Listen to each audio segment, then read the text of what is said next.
Have you ever applied for an opportunity, maybe to the university, or maybe it was a job opening or a chance to do a big presentation? You took your time, crafted your CV, wrote your personal statement because deep down you knew that you could do it. But when that day came, when you eventually got to that place, you started doubting yourself. You thought to yourself, what am I even doing here? You thought people would see you as a fraud. People would laugh at you. What you're saying would not even add up to anything. Hey, listen, that voice, that's imposter syndrome talking.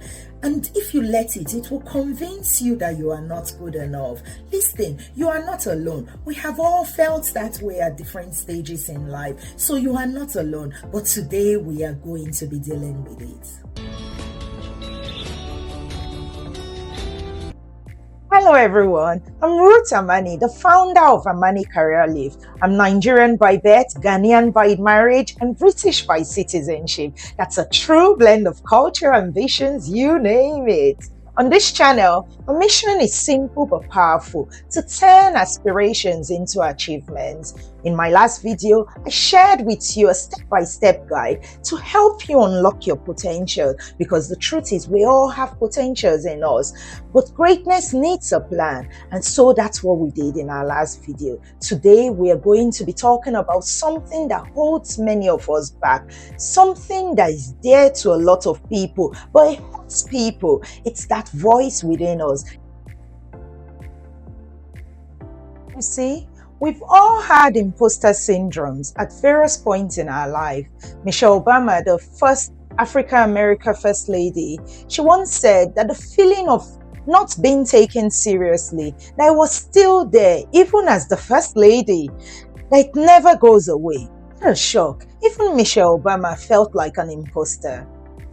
For me, imposter syndrome, it shows up every time I take on a new challenge, and that's very often because I do challenge myself a lot. I remember when I started my master's program, I was the first in my family to aim to try something new, to try to move from being a support worker to aim for a more corporate job. I wanted to be a good example for my family. I wanted it so much, but whoa, I was so nervous.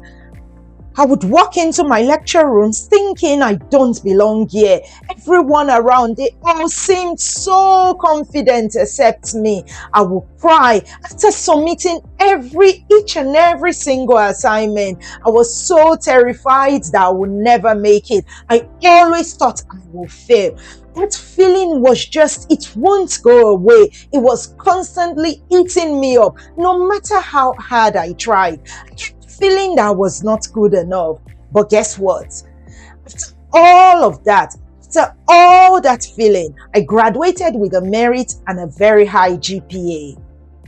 Looking back, that was imposter syndrome in action. The feeling that I was not good enough, that I did not belong, that even though I worked so hard to earn my place, I would never make it. You see, that's the trap of imposter syndrome. Making you feel that you can never make it in life. Making you feel that you would never achieve something good, that you do not deserve it. The interesting bit is that what people see and what you feel inside are so completely different. You know, they see you smiling, smartly dressed, confident, or so they think. But deep down, your heart is pounding. You're thinking, I'm not good enough. Am I really doing this? I don't want to be here. You know, you might even have won many awards. You might have received so many praises. But inside, you're still thinking, this is a mistake. God made a mistake. My manager made a mistake for assigning me this task. I made a mistake for trying to even do this. I don't deserve this. You're speaking up in meetings, but inside, you are panicking. You're saying to yourself, what I'm saying does it even make sense? Are people going to laugh at me? I remember always asking that question. After making almost every sentence or making any contribution, I would ask people around me, what I'm saying, does it make sense? Oh, that's bad. You need to stop saying that. You have to be confident in what it is that you are contributing. People might even see you as a leader, but just like Moses in the Bible, deep down you are doubting. You are thinking, I'm not the right person for this task. Moses in the Bible, he was a stammerer. He thought he wasn't good enough. He wondered how people would listen to him, but God chose him. God did not make a mistake, so God cannot make a mistake. It's like that in many occasions, and sincerely, the feeling is awful. I can tell you it is awful. You see, even Michelle Obama said it does not go away. Dr. Meyer, after publishing so many books, so many, she said that sometimes she still felt that someone would scrutinize her and that someone would call her a fraud and that people would not take her seriously. Imagine that. If such high-profile figures, they felt that way, what then does that tell you? Have a minute to think about it. For me, it tells me that imposter syndrome is not a sign of failure at all. It's a sign that you are challenging yourself. It's a sign that we are moving from our comfort zone and that we are definitely doing something good. Imposter syndrome, for many of us, like minorities, it's not one of those feelings that comes and goes away. It's a feeling that constantly possesses you. It's a feeling of constant battle within us. The feeling that you will never make it. The feeling that you have to be twice as good just so that you can be good enough for the job you're doing, for the responsibilities you're doing, for your fellow twice as good, to be good like your fellow colleagues. It's that burden that will represent so much more than ourselves. We represent the whole of Africa. We represent the whole of ethnic minorities. We are setting grounds for order. It's that feeling. It creates a burden on us. It puts a weight on our shoulder. Every time it's constantly eating us up inside. Sometimes even innocent comments that have been made, like, oh, you've done so well for yourself. And the whites, they definitely do make those type of comments. Some of them will say to me, oh, Ruth, for a black person, you have really done well for yourself. And I just smile. Or sometimes they could say, oh, you can articulate very well for a black person. Gosh, it reminds us that we are different. That comment, those little innocent comments, it eats us up inside. It stirs that feeling of us being an outsider. And even if they do not mean it, even if they say it innocently, it eats us up owing to the comments that we hear about ourselves.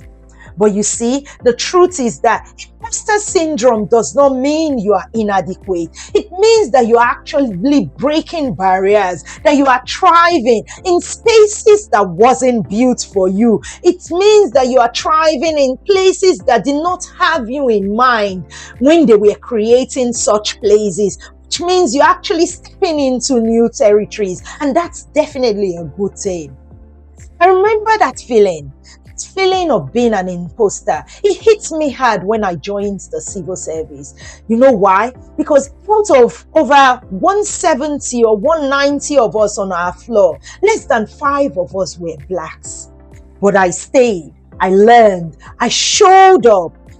Over 11 years later, I've successfully coached more than 100 black professionals in the civil service. It is not because I am too good or I am too competent or anything. No, it's because I fit in.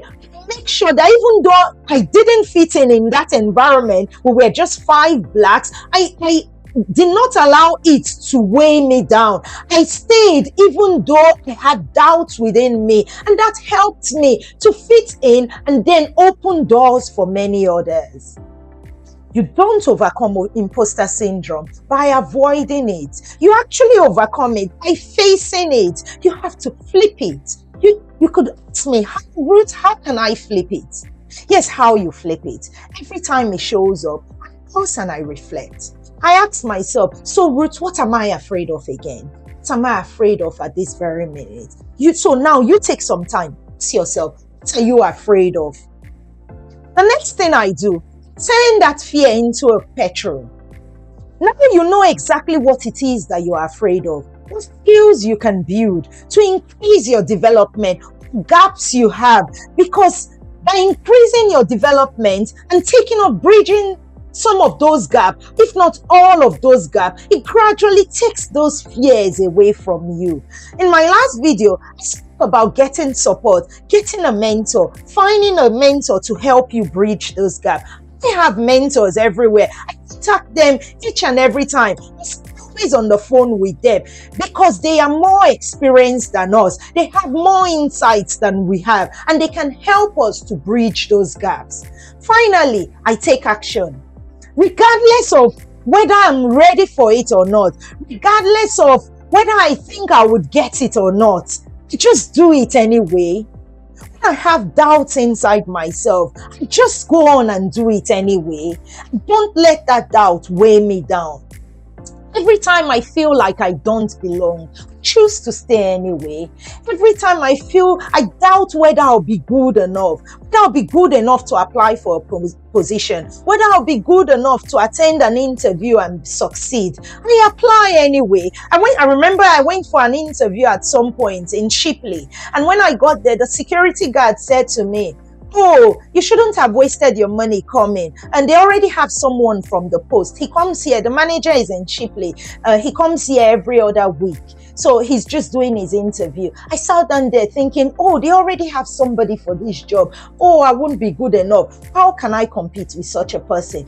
The guy eventually came out from the interview room. He looked at me and said, and the security guard said to him, this lady also came for the interview. He looked at me and he had the audacity to tell me, oh, you shouldn't have wasted your money. I'm telling you, deep down I was feeling sad. I was thinking of the train fare that I had spent from Manchester to Shipley for an interview. Worse still, I was thinking I would never be good enough for this job. But guess what? I faced my fears. I stirred up the little confidence I had inside me, and I went for the interview. I did the interview anyway. 2 weeks later, I got an email. The feedback was amazing. It was outstanding. I was the best. My examples were on point. I did this, I did that, and I got the job. So you see, if I had not faced my fears, how would I have progressed? The more I find that there are fears, the more I find that there are fears around me, there are doubts within me, the more I tend to face them. And the more I face them, the more my confidence grows, the higher I've risen to the glory of God. Not because I am perfect, not because I am good, not because the fear of disappointment was not there. No. It was there. But I stood up. I kept showing up. I didn't give up, and I continued.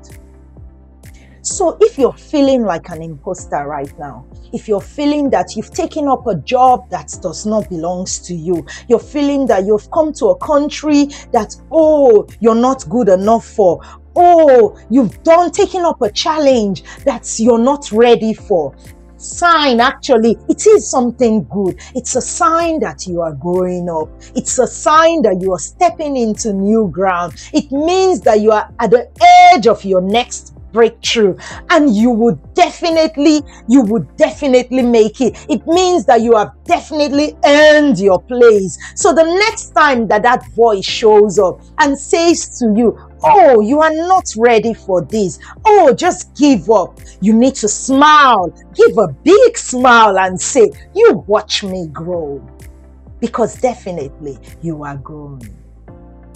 I really hope that my story has inspired you and that my channel is actually inspiring you. But don't keep this story to yourself. Don't keep this video to yourself. Like it, comment, share it with someone. You don't know, there might be someone just right next door to you who actually needs this as an inspiration and a motivation. I've heard of a lot of people who took their life, they committed suicide because of that voice within them.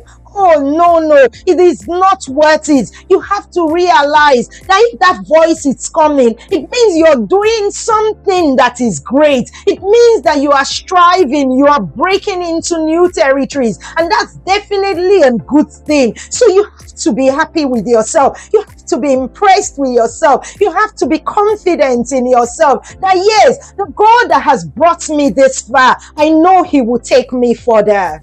Thank you to all those who till date they have already subscribed to this channel. It gives me a feeling deep down that my videos, my channel is making an impact in you. It's making an impact and it's been an inspiration in one way, shape or form. But if you haven't, that's okay. It's okay. Today is another chance.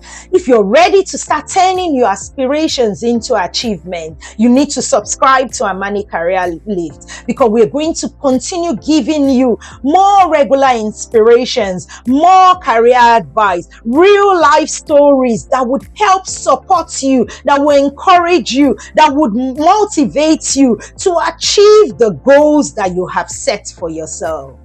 I'll see you in my next video.